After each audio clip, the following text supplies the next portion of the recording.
Hi යාළුවනේ ඔයාලට කොහොමද? අද මගේ පළවෙනි කුකින් ව්ලොග් එක. ඉතින් මම අද හිතුවා ඔයගොල්ලන්ට මාළු මිරිස් පෙරුමක් හදන හැටි කියලා දෙන්න. මේක සමහරව හදන හැටි දන්නවත් ඇති. අද මම පෙන්නන්නේ මගේ ක්‍රමයට කොහොමද මාළු මිරිස් පෙරුමක් හදන්නේ කියලා. හරි යාළුවනේ ඊළඟට අපි බලමු මොනවද මේකට ඕන කරන ඉන්ග්‍රීඩියන්ට්ස් කියලා. ප්‍රධාන වශයෙන්ම අපිට ඕනේ මාළු මිරිස්. මාළු මිරිස් මේ විදිහට ටිකක් පිරවුම හොඳට ෆිල් කරන්න පුළුවන් විදිහේ මාළු මිරිස් තෝරගන්න. ඊට පස්සේ අපි බලමු පෙරවුමට අවශ්‍ය කරන දේවල් මොනවද කියලා. මුලින්ම තඹගත් අලගෙඩියක් ඕන කරනවා. ඊට පස්සේ ඕන කරනවා මේ විදිහට හිණියට කපාගත් කරපිංචා, ඊට පස්සේ හිණියට කපාගත්ත ලූණු, හිණියට කපාගත්ත සුදු ලූණු, රම්පේ, ඊට පස්සේ අම්මා මෙතන කොච්චි පාවිච්චි කරලා තියෙනවා. ඕගොල්ලන්ට කොච්චි පාවිච්චි කරන්න අමාරු නම් ඕගොල්ලෝ අමු මිරිස් පාවිච්චි කරන්න. ඊට පස්සේ මේකට අවශ්‍ය කරන කුළුබඩු ಜಾති බලමු මොනවද කියලා. මුලින්ම ලුණු, ඊට පස්සේ මම කරියකට පාවිච්චි කරනවා මේ අමු තුන පහ. ඊට පස්සේ කෑලි මිරිස්, මිරිස් කුඩු, ගම් මිරිස් කුඩු, කහ. ඊට පස්සේ මේක තවත් රසවත් වෙන්න අපි පාවිච්චි කරනවා උඹලකඩ. මුලින්ම අපි තාච්චයක් ලිපේ තියලා ඒකට තෙල් ටිකක් දාගමු. මම පාවිච්චි කරන්නේ පොල් තෙල්. ඔයගොල්ලන්ට පොල් තෙල් පාවිච්චි කරන්න අකමැති නම් ඔයගොල්ලන්ට එළවලු තෙල් උනත් මේකට පාවිච්චි කරන්න පුළුවන්. ඊළඟට තෙල් එක රත් වේගෙන ටිකක් රත් වෙද්දී අපි දාමු මම වඩින් පෙන්නපු ඉන්ග්‍රීඩියන්ට්ස් ටික. මම මුලින්ම මේකට දානවා සුදු ලුණු ටිකක්. සුදු ලුණු ටිකක් දාගන්න. ඊට පස්සේ අපි කරපිංච ටිකක් දාගන්න. මම ඔක්කොම කරපිංච මේකට දාන්නේ නැහැ. මොකද අර අපි දැන් මේකට හරි එකක් නේ අපි හදන්නේ. එතකොට අර මාළු මිරිස් තැන් දෙන්න පාවිච්චි කරන කිරි හොද්දට මම මේ චුට්ටක් ඉතුරු කරගන්නවා. රම්පෙත් මම පාවිච්චි කරන්නේ කිරි හොද්දට. ඊට පස්සේ මම මේකෙන් මේ ලුණු ටිකකුත් දානවා. මේ විදිහට ලුණු ටික අර කිරි හොද්දට මම මෙතනින්ම චුට්ටක් තියාගන්නවා. ඊට පස්සේ මේ කොච්චි ටික දානවා. මම ලුණු ටික වගේ කොච්චි ඔයගොල්ලන්ට කරයි කියලා හිතනවා නම් අමු මිරිස් ටික පාවිච්චි කරන්න.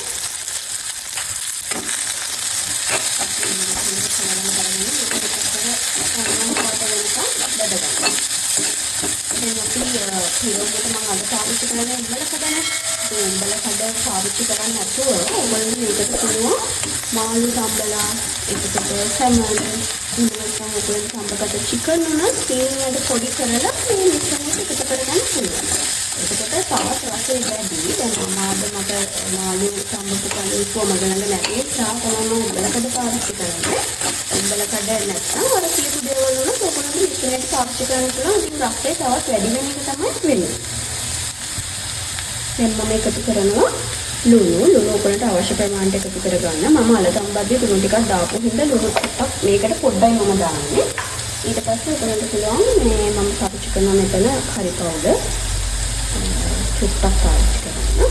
ඊට පස්සේ මිරිස් කුඩු පාවිච්චි කරනවා. මිරිස් කුඩු මම ඇත්තටම දාන්නේ මේකේ කලර් එක එන්න. මිරිස් කෑලි මිරිස් විතරක් දැම්මහම මේකේ ලස්සන පාටක් එන්නේ නැහැ. ඒකෙන් මම මිරිස් කුඩු පාවිච්චි කරනවා. ඊට අමතරව මේ විදිහට කෑලි මිරිස් ටික කොච්චි දාපු හින්දා මම ගොඩාක් මිරිස් දාන්නේ නැහැ.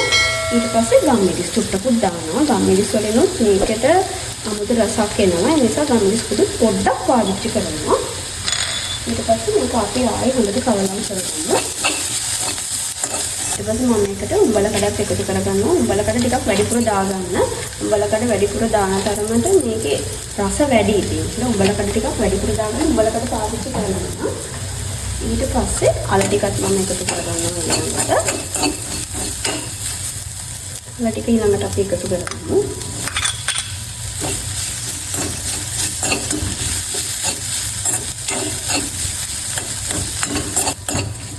මේ විදිහට අපි මිශ්‍රණය හොඳට දැන් තෙල් එකේ මේ විදිහට චුට්ටක් බැදෙන්න තියාගන්න. දැන් මම හිතන්නේ මේක ගොඩාක්ම තෙල් එකේ කරන්න ඕන කරන්නේ නැහැ. මොකද අපි දැන් මේක මාළු මිරිස් වලට පුරවලා ඊට පස්සේ කිරි හොද්ද මේක අපි ආයෙත් තඹ ගන්න ඕනේ. එතකොට ගොඩාක්ම මේක මේ තඹ ගන්න ඕන කරන්නේ නැහැ. ඒ හින්දා මේ ප්‍රමාණයෙන් මම මේක ලිපෙන් බා ගන්නවා. හරි දැන් අපි curry එක හදාගෙන තියෙන්නේ. ඊළඟට තියෙන්නේ මාළු මිරිස්. මේ මාළු මිරිස් කරලා තුඩ මේ විදිහට පිරවුම ෆිල් කරගන්න. දැන් අපි මේ ටික ෆිල් කරගමු. චූටි හැන්දක් පාවිච්චි කරන්න. එතකොට ඔයගොල්ලන්ට පුළුවන් මේක හොඳට ඇතුළට මේ ෆිල් කරගන්න. මේ විදිහට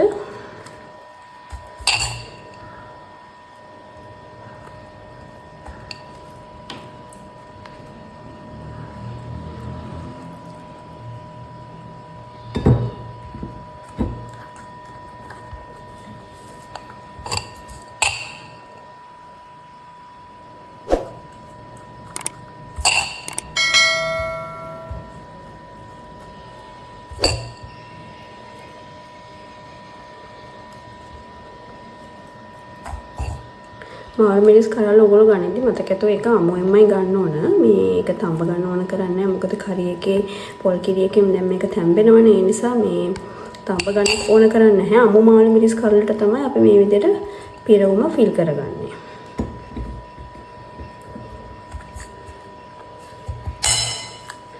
ඔයගොල්ලන්ට පුළුවන් මේකට මේ ඔයගොල්ලෝ කට්ලට් හදන්න පාවිච්චි කරන කරි එක තියෙන්නේ. අන්න ඒක වුණත් මේකට පාවිච්චි කරන්න පුළුවන්.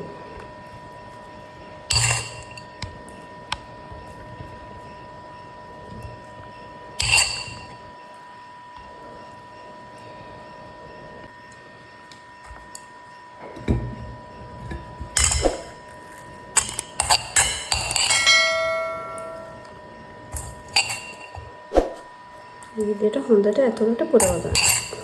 ඇත්තටම මේක දැන් ඔයගොල්ලෝ වෙන තව එළවලු කීපයක් එක ගන්නවා නම් එක්කෙනෙකුට එක මාළු මිරිස් කරලක් මේ උනත් ඇති. මේක ගොඩක් ඇතුලේ හරි එක තියෙන නිසා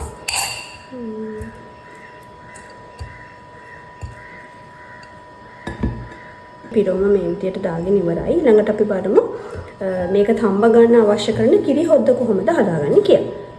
හරි යාළුවනේ ඊළඟට අපි බලමු කොහොමද පොල් කිරි මිශ්‍රණය හදාගන්නේ කියලා. කියන්නේ මාළු මිරිස් තැම්බෙන්න ඕන කරන හොද්දි එක. ඒකට මම මේ විදිහට පොල් කිරි පාවිච්චි කරනවා. මේ පොල් කිරි එක මේ පළවෙනි කිරි කියලා කියන්නේ අපි. අන්නේ පළවෙනි කිරියෙන් තමයි අපි හොද්දි එක හදාගන්නේ. ඊට පස්සේ මම ඒකට පාවිච්චි කරනවා විදිහට චුට්ටක් අමු තුන පහ. ඊළඟට මම පාවිච්චි කරනවා කහ කුඩු චුට්ටක්. පොඩ්ඩක් කහ කුඩු දැම්මම ඇති. කහ කුඩු පොඩ්ඩක්. ඊට පස්සේ ලුණු දාන්න ඕනේ. මේ විදිහට ලුණු පොඩ්ඩක් දාගන්න. කිරි හොදියකට ඕන කරන ලුණු. ඊට පස්සේ මම ඔයගොල්ලන්ට අර කරි එක හදාගද්දි ඉතුරු කරගන්න ඉපු රම්පේ කරපිච්ච එහෙම දෙනවනේ. ඒකනොත් මේ විදිහට ඉතුරු ටික ඔක්කොම දාගන්න ඕනේ එකට. ඔක්කොම. ඊට පස්සේ ලුණු මම පොඩ්ඩක් ඉතුරු කරගත්ත ලුණු ටිකක් දානවා. ලුණු දාගන්න.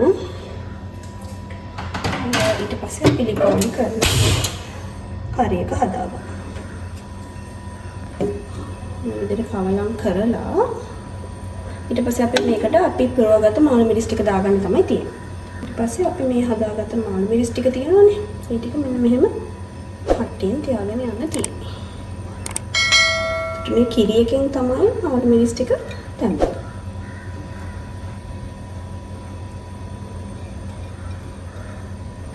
හරි දැන් ඔක්කොම මාළු මිරිස් ටික මේ විදිහට මේකට දාගෙන තියෙන්නේ. ඊට පස්සේ පොඩ්ඩක් මේක මේ මූඩි පියණිය වහනවා තැම්බෙන්න. හරි යාළුවනේ දැන් අපි විනාඩි 3කට විතර පස්සේ කොහොමද බලමු මාළු මිරිස් කරි එකේ පත්තියේ. මේ විදිහට තමයි දැන් අපි මේ මාළු මිරිස් කරි එකේ පොඩ්ඩේ ටිකක් මේ විදිහට දානවා. ඒක අපිට හැංගි ගන්න බෑ. මේ විදිහට ටිකක් මේ ස්ටැම්බෙන විදිහට ටිකක් හිටම හිට කරන්න විතරයි පුළුවන්.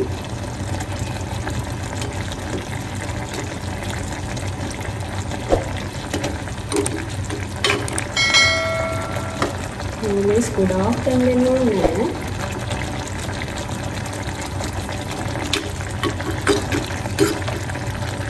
මේකට පොඩ්ඩක් පොල් කිරියට ටිකක් මේ විදිහට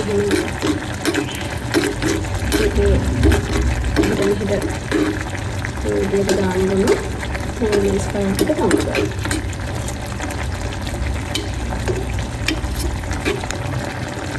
දැන් මේ විදිහට මේක විනාඩි 4ක් විතර තම්බගත්තා නැති. මායි චුට්ටක් මොඩි පියන්නේ මේක වහනවා. එතකොට මේ රසට මේ මිස්ට් අපිට තම්බ ගන්න පුළුවන්. හරි ඔන්න අපි දැන් විනාඩි 4කට පස්සේ බලමු අපේ කරි එක කොහොමද හැදෙන්නේ තියෙන්නේ කියලා.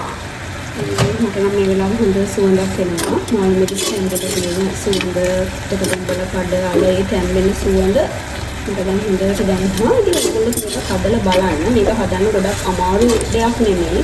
සමහරවිට හිතනවා මේක ටිකක් අමාරු වැඩක් කියලා. එහෙම නැහැ. මේක පරියක හදාගෙන මාළු මිරිස් වලට පුරවගත්තට පස්සේ ඊට පස්සේ කිසි දෙයක් නැහැ. ඉතින් මේක කරන්නේ හරිම ලේසියෙන් හදාගන්න පුළුවන්. දැන් මම අද මේ මාළු මිරිස් පුරවන ඔයගොල්ලන්ට පරියකක් නේ හදන හැටි කියලා දුන්නේ. ඔයගොල්ලන්ට පුළුවන් මාළු මිරිස් මේ විදිහටම පුරවලා හදලා මේක බිස්කට් මේ මොනවාද අපිට පුළුවන් පාන් පිටි මිශ්‍රණයක දවටලා බිස්කට් කුඩුවක දවටලා ගැඹුරු තෙලේ බෙදලා බයිට් එකක් විදියට උනත් මේක ආහාරයට ගන්න පුළුවන්. ඉතින් මම ඒක ඔයගොල්ලන්ට ඉස්සරහට වීඩියෝ එකදී අරන් එන්න බලන්න.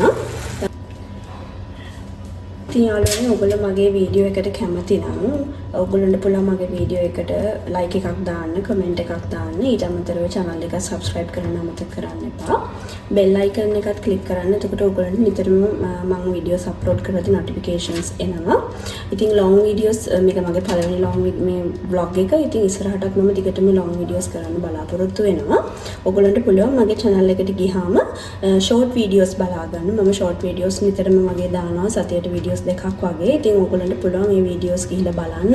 ඒ videos වල මම recipes දානවා. ඉතින් ඔයගොල්ලන්ට පුළුවන් මේ recipe එක බලාගෙන කෑම හදන්න. recipe එකේ ඔයගොල්ලන්ට තව මොනවා හරි detail ඕන නම් ඒක මට කියන්න. ඉස්සරහට තියෙන එන videos වලදී මම ඒ ටික add කරන්නම්. ඉතින් ඔයගොල්ලන්ට පුළුවන් දිගටම මගේ YouTube channel එකත් එක්ක එකතු වෙලා ඉන්න.